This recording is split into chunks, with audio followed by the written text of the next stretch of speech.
Hi, thank you, Miriam. It's great to be able today to discuss about climate change. And we know that there are many solutions to help really in fighting climate change. And the money is not what is missing. Actually, I was recently talking to some people and I was explaining how much money there were in the capital market to support that effort. But we need to mobilize that money to find solutions, to find projects which are very useful for the private sector to invest, both in adaptation and mitigation. But all that, we will hear it from our panelists. And I'm here to start first with Rania Al-Mashat, Minister of International Cooperation of Egypt. Madam Minister Rania, it's a pleasure to have you today, and thank you for joining us. We know that COP27 will be held in Africa, and we're in Egypt. And you have a very big ambition for this COP27. Can you tell us quickly what you have in mind? Well, thank you very much, and absolutely a timely conversation on climate. Egypt's presidency is focusing on three main messages. First, our impartiality, even though we are an African nation, but this is a COP for the world, so we're trying to maintain that. Second, as you correctly mentioned, adaptability, adaptation and resilience, extremely important for many developing countries. And the latest crisis we're seeing, Ukraine, Russia, has brought to the forefront, again, the importance of food security and everything that is related to that. And then third, it's going to be what we hope is an implementation COP. So how can we move from the pledges to implementation and to action? So those are the three key messages out of Egypt, and hopefully to be materialized next November in Sharm el-Sheikh. But Minister, as you said, there were a lot of pledges in COP26, and now we want to see execution. I know that energy transition is very high on your agenda.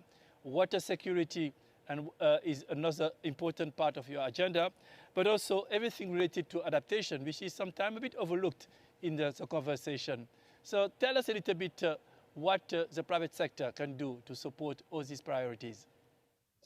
Let me first acknowledge IFC's important role in mobilizing private sector and pushing private sector investments in countries. COP aside, the work that is being done to actually engage private sector is important. In our case, the energy transition started several years ago. And when we take a look at the integrated sustainable energy strategy that had very clear KPIs for renewable energy in the country, the government did structural reforms which were very, very important to be able to crowd in private sector investments. And that is when the IFC and many other institutions were also able to bring in their investments to support the energy transition. And this is brought together a very successful project, the BIM-BAM project, one of the biggest solar plants in the region. And these are examples that can be replicated in other countries as well. They show how different stakeholders can come together. Governments have a role to play in terms of regulatory and legislative reforms, the private sector's willingness, but also the IFIs, whether in terms of financing or technical capacity. So these are examples that can be replicated. In our case, Egypt has finished its 2050 climate strategy, and as you correctly point out, it includes the plans to move to our NDCs by 2050 across different sectors, be it agriculture, transportation, and many others. And the idea of the 2050 climate strategy is that it is not divorced from development. And that's why also with the World Bank Group, we are pushing, we are one of the pilot countries with the CCDR, the Country Climate Development Report, because we cannot think about climate as separate from the development process of the country. And that's why there's a lot of integration between the different sectors and the different targets. Maybe let me just conclude by saying that given that official development assistance is extremely important for different countries, in our case, the portfolio is quite sizable. We're talking about $26 billion.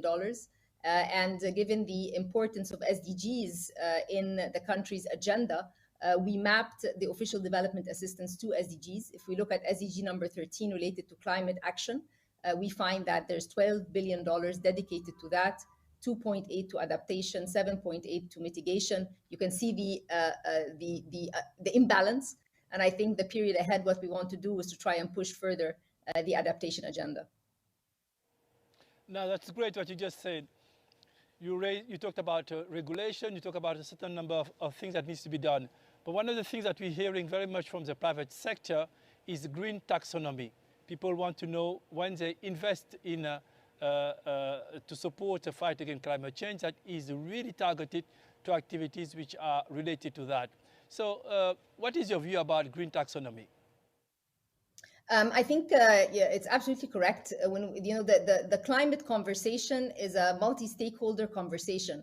It includes governments, private sector, citizens, as well as the international community. And that's why it's very important from the government side to have a clear vision, to communicate it. And if there are any legislative impediments for private sector engagement, try and address those. Also, very important are the innovative types of financing. And, one of the achievements of Glasgow was private sector engagement was very, very high on the agenda. And we saw lots of commitments from private sector entities. And the point is now, how can we take these pledges into implementation? And that requires all of us working together to be able to create de-risking opportunities for the private sector through innovative tools, blended tools, and so forth. And there's a wealth of experience, be it at the IFC, at EBRD, other institutions that have actually showcased projects, whether mitigation or adaptation, in emerging markets and middle-income countries. And these are examples that we want to be able also to showcase and replicate. And it also addresses the green taxonomy that you just mentioned, because it gives comfort or confidence that whatever target is set by the government and the private sector is able to come in, that also is achievable. Now, thank you very much. If I can summarize a little bit our conversation, let me tell me if I'm getting it right.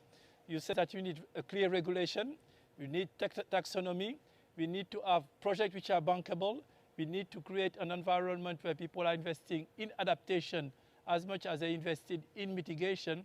And I hope that IFC will be your preferred partner in making it happen during the COP27. Do I get it right? Yes, I think, Makhtar, you summarized it very nicely, but I would just conclude by saying that all stakeholders have a role to play, and there is complementarity. The government needs to be clear and needs to be committed through taking very important reforms in its own right. Also, the private sector needs to also show its commitment, and then the international community or the multilateral development banks, and of course IFC being a key partner on private sector engagement, also play a role. So I think it's complementarity among all stakeholders, but I believe that all of us are very much committed, and climate is very high on everybody's agenda. Thank you very much, Madam Minister. It was a pleasure talking to you. A lot of food for thought. You raised a lot of points: adaptation, mitigation, the need to balance investment in all sectors, the need to bring some blended finance to de-risk investment.